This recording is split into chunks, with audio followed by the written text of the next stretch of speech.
गया। इस नालंदा का जो जुड़ाव है भगवान बुद्ध से है।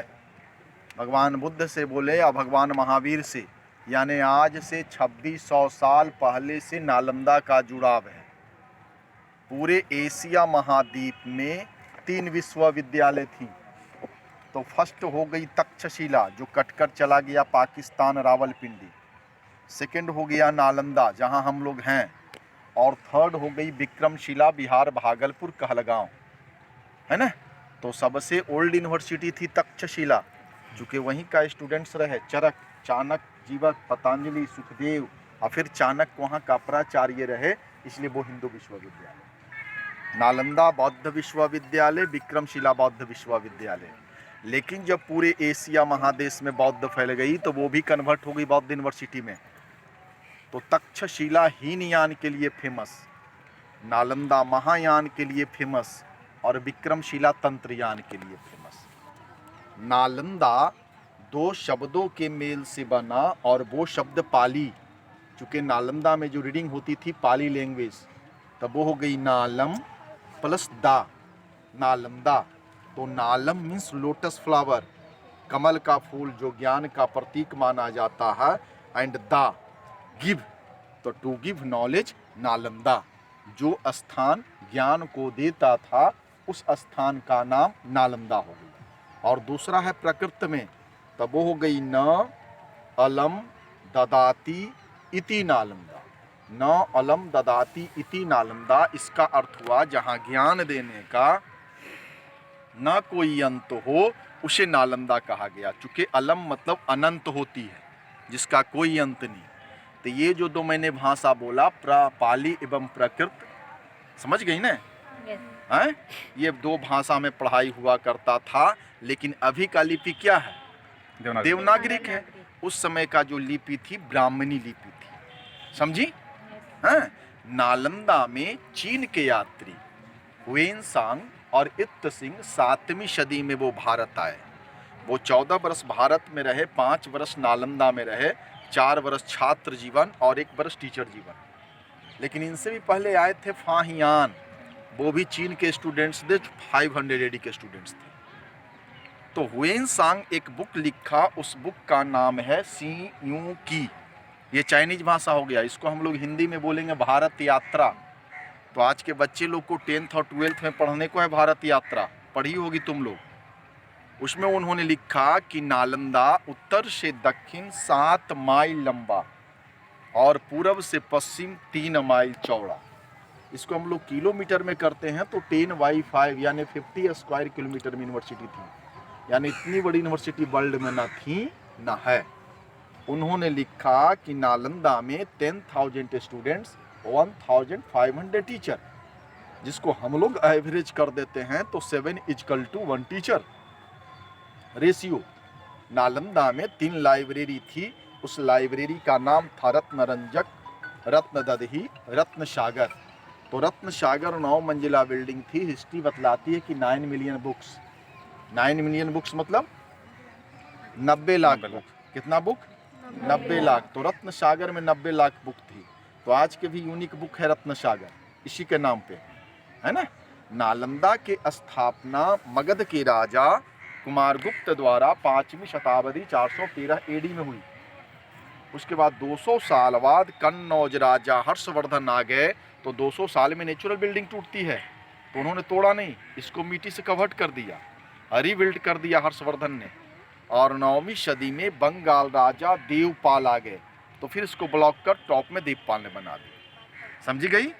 1197 में 12वीं सेंचुरी में बख्तियार खिलजी द्वारा नालंदा पे आक्रमण हो गई। तो जो बहुमूल्य वस्तुएं मिला सो ले लिया। और जब टीचर छात्र लोग विरोध किए तो बहुत सारे टीचर छात्र को उन्होंने जान मारी और बहुत सारे लोग नेपाल के तराई को भागे। नालंदा विश्वविद्यालय में आग लगा दी, जिसमें नालंदा 6 मंथ तक जलता रहा, फायर हुई। उसमें नालंदा सारा मिट्टी में कवर्ड हो गई। और जब भारत पे अंग्रेजी हुकूमत आई तो लगभग 200 वर्ष अंग्रेजी हुकूमत रही। तो अंग्रेजी हुकूमत के आर्कोलॉजिस्ट थे अलेक्जेंडर लॉर्ड कनिंघम।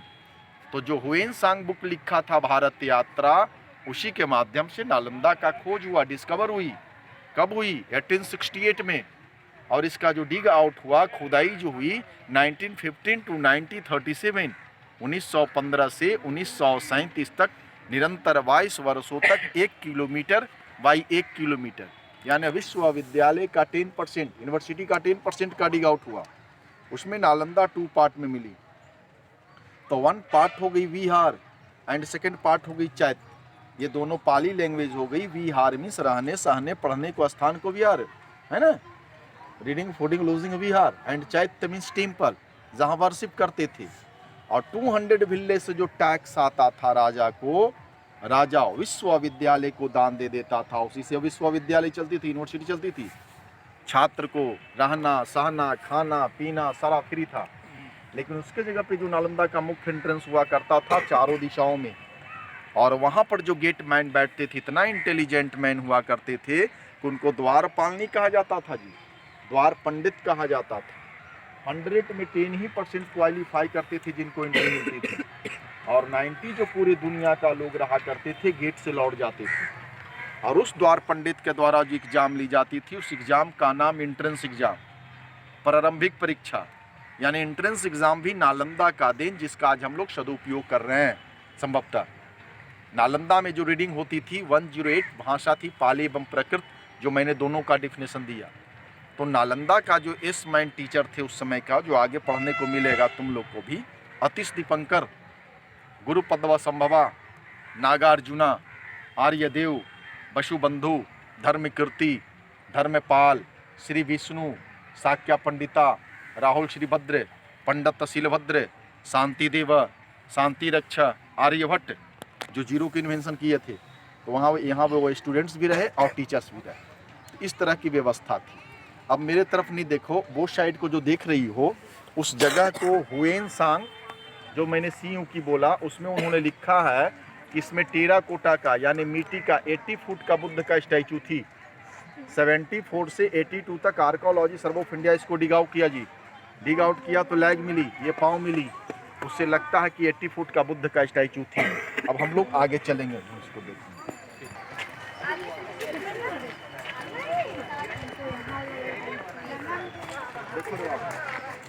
सारा नालंदा इसी तरह से कवर्ड थी।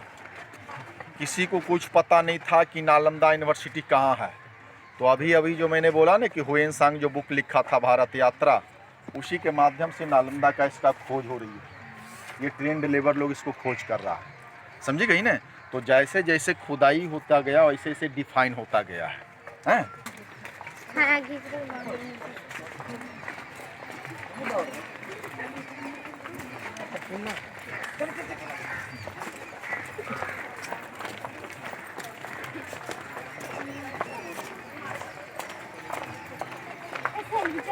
चलो सुनेंगे, कुछ तो याद रहे। एक चीज याद नहीं रहे। आ गया सब बच्चे लोग जी। हम लोग जिस साइड को देखने जा रहे हैं, नालंदा को जो देखने जा रहे हैं, ये वर्ल्ड हेरिटेज साइट है, विश्व धरोहर में गई हुई है। तो बिहार में 2 वर्ल्ड हेरिटेज साइट है। आप लोग झारखंड के न हैं जी। झारखंड में एक भी वर्ल्ड हेरिटेज साइट नहीं है। बिहार में 2 वर्ल्ड हेरिटेज साइट है। पहला हो गई बोधि मंदिर बोध गया, और दूसरा साइट नालंदा हो गई।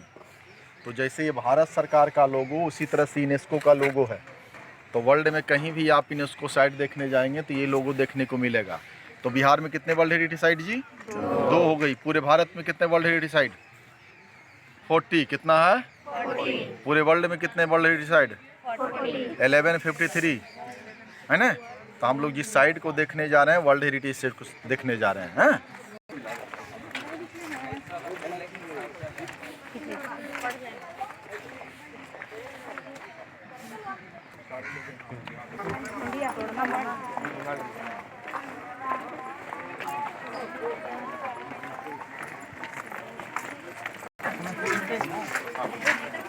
Kilometre by 1 kilometre. मैंने बोला था कि 10 बाई 5 में थी, तो 1 बाई 1 का हुआ तो मेन एंट्रेंस नहीं मिली। क्योंकि 10 बाई 5 का डिग आउट होगा तब मेन एंट्रेंस मिलेगी। तिसवाल को काटकर न्यू गेट आर्कोलॉजी ने बनाई। कब बनाई? उसका टाइम देखो, हट जाओ बेटा, वो देखो लिखा हुआ है ASI लिखा हुआ है ना, और लास्ट वाले ब्रिक पे ISI archaeology survey of India 1961-62 हाँ लिखा है ना। उस समय जो मटेरियल थी चून, सुरकी, उड़द दाल, गुड़, बालू, वेल, गन्ने का रस, नो सीमेंट। उसमें सीमेंट नहीं चलती थी। ये सीमेंट जहाँ कहीं भी देखोगे आर्कोलॉजी सर्व ऑफ इंडिया द्वारा, भारत सरकार द्वारा।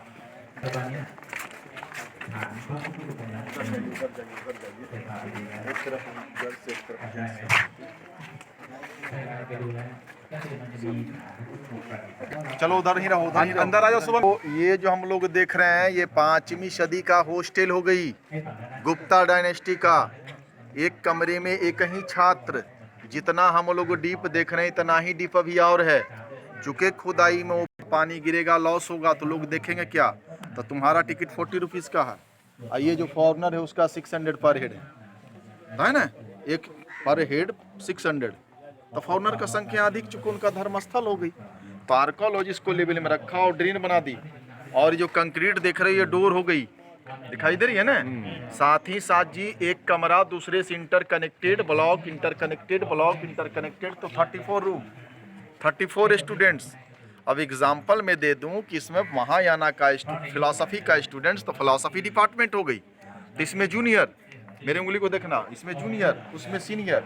तो इसमें डोर नहीं है, मेरे हाथों को देखो जी, इसमें डोर नहीं है, डोर उसमें है। तो इसका डोर वहाँ, उसका डोर कॉरिडोर में, दिखाई दे रही है ना।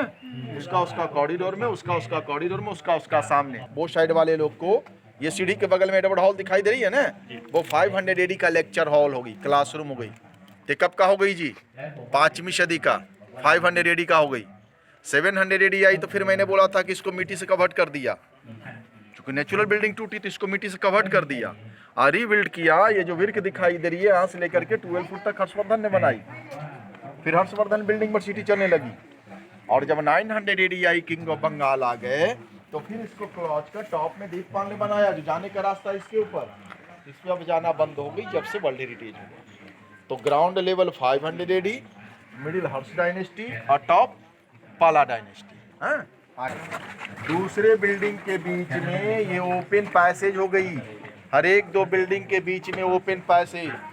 और इसी में एक सिनेमा शूट हुआ था। तुम लोग को जानकारी नहीं होगा, हमको जब जानकारी है तुम लोग को कहाँ से रहेगा, लेकिन नाम सुना होगा, जॉनी मेरा नाम। हीरो थे देवानंद, हीरोनी थी हेमा मालिनी।